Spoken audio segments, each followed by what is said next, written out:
British Columbia Institute of Technology acknowledges that our campuses are located on the unceded traditional territories of the Coast Salish nations of Musqueam, Squamish, and Tsleil-Waututh.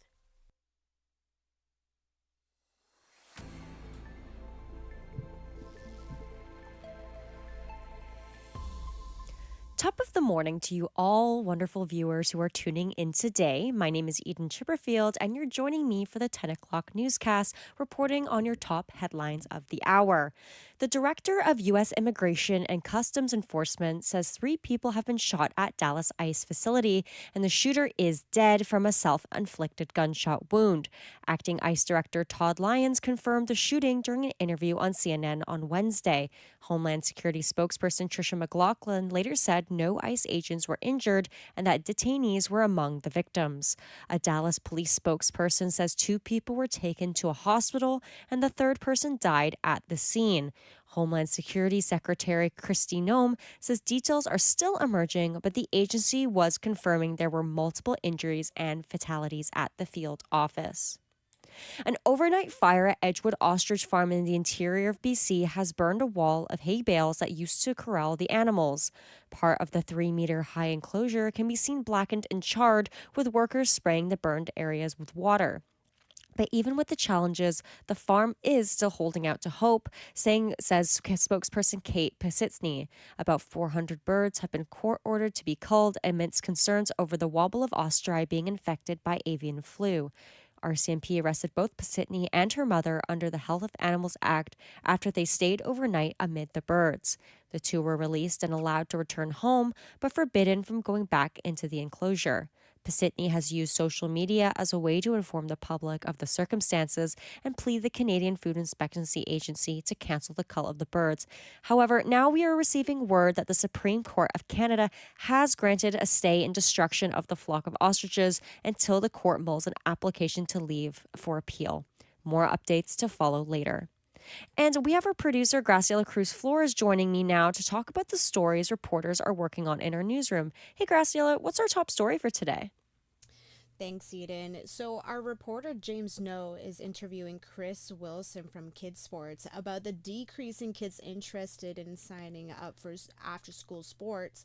He'll be looking at the middle school age group who felt the impact more from COVID and how it's affected the bonds with their peers. Yeah, still feels like we're having those impacts of COVID 5 years later in more ways than expected.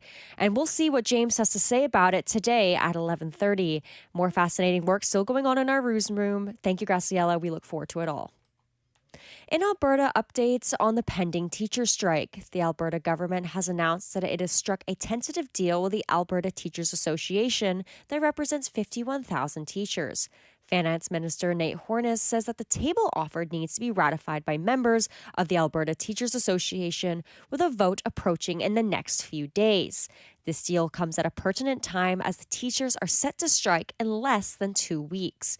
Horner declined to go into specifics of what is part of the tentative deal, but says that the offer is good for Alberta education systems. The province's previous offer included the hiring of 3,000 more teachers and a 12% pay boost over the next 4 years. The city of North Vancouver has officially begun their first phase of their new parking implementation in the Lonsdale area. Our reporter Braden Coombs explains how this affects many workers' commutes. Sarah Norman, a hairstylist from Moon Boutique Salon, says she nearly pays $50 per week to park at her job.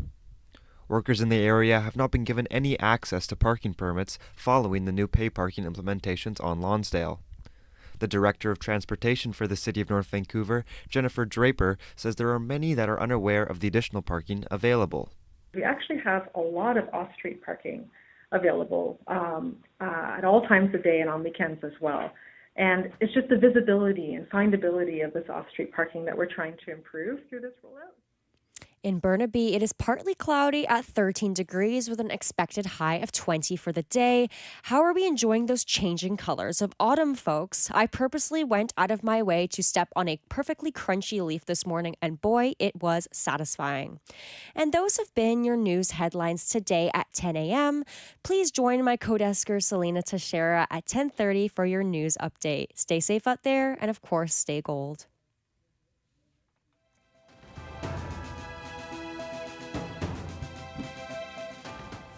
Stay tuned for more on BCIT's 1680 The Crow.